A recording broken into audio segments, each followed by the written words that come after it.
सातारा जिल्ह्यामध्ये आज एक खळबळजनक घटना समोर आलेली आहे। फलटण तालुक्यामध्ये एका डॉक्टर महिलेने आत्महत्या करून आपलं जीवन संपवलेलं आहे आणि आत्महत्या करताना खरं तर या महिलेने हातावर काही लिहिलेलं होतं आणि त्यानंतर त्याने आत्महत्या केली। त्यामुळे पोलीस यंत्रणा जी आहे त्या यंत्रणेमध्ये मोठी खळबळ माजलेली आहे। त्यामुळे आता जी ह्या महिलेची बॉडी आहे ती सातारा येथील शासकीय रुग्णालय येथे आणण्यात आलेली आहे। परंतु येथे या मुलीचं PM करण्यात अजूनसुद्धा विलंब झालेला आहे। या ठिकाणी या मुलीचे जे नातेवाईक आहेत ते नातेवाईक आलेले आहेत आणि या नातेवाईकांशी आपण बोलणार आहोत। काय सांगाल की नक्की काय झालं, तुम्हाला काय याबाबत काय पहिलं माहिती होती का? याच्याबद्दल आम्हाला पहिली काहीच माहिती नव्हती, कारण तिने आम्हाला माहिती होऊन दिलीच नाही काहीच। पण तिने एक तिची बहीण आहे मेडिकल डॉक्टर, तिला ती सांगायची वारंवार की माझ्यासोबत असं होतं, डॉक्टरांची पोलिसांचा त्रास, PM करायला मलाच पाठवते, PM असं रिपोर्ट दे, रिपोर्ट तसा दे करून दबाव टाकते राजकीय ते करते ते, असं ती सांगायची। पण इतकं टोकाचं पावलं इतका छळ तिचा होईल आणि करतील हे आम्हाला माहिती नव्हतं नसलं, ते आमच्या कानावर पण नव्हतं। जोपर्यंत जेव्हा हे काल घटना घडली तेव्हा माहिती झालं की तिच्यावर इतकी अत्याचार झाले म्हणून आम्हाला।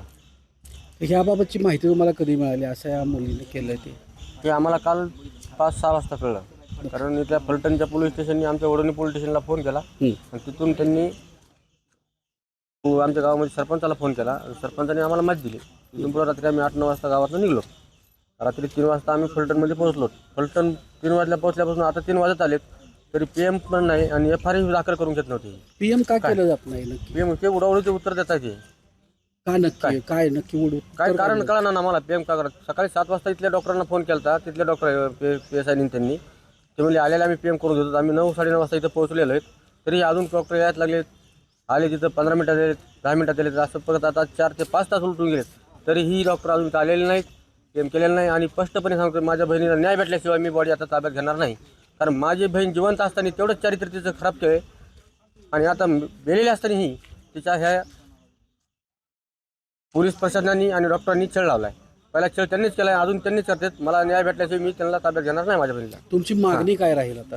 जे आरोपी आहेत त्यांना कठोर कारवाई, फाशी झाली पाहिजे शिक्षा, तोपर्यंत मी बॉडी माझी ताब्यात घेणार नाही। आता मुख्यमंत्र्यांनी दोन्ही जे आरोपी आहेत जे नावं निष्पन्न झालेले आहेत त्या नावांना पोलीस जे आहेत त्यांना निलंबित करण्याचे आदेश दिले आहेत।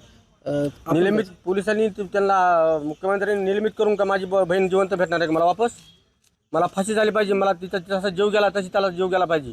माझी बहीण भेटते का त्याला निलंबित करून? मग मला फाशीची शिक्षा पाहिजे, तशी मी ताब्यात घेणार नाही। तुम्ही बॉडी ताब्यात घेतणार नाही असं एक पवित्रा घेतलेला आहे, परंतु नक्की म्हणजे असं काय राजकीय दबाव वगैरे काय आहे का की PMचं न घेण्याच्या मागं? त्यात काय सांगता येते मला, काय त्याची कल्पना नाही आम्हाला। आता आम्ही कुरबीड जे नाही आता इथं सातारामध्ये राजकीय दबाव आहे का काय आहे, कशामुळे करणार हे काही कुणाचं माहीत होऊन देणार ना काय, कारण आम्हाला जे तिच्या हातावर जे नाव आरोपीचे लिहिलेले आहेत हे सुद्धा आम्हाला माहीत नव्हते।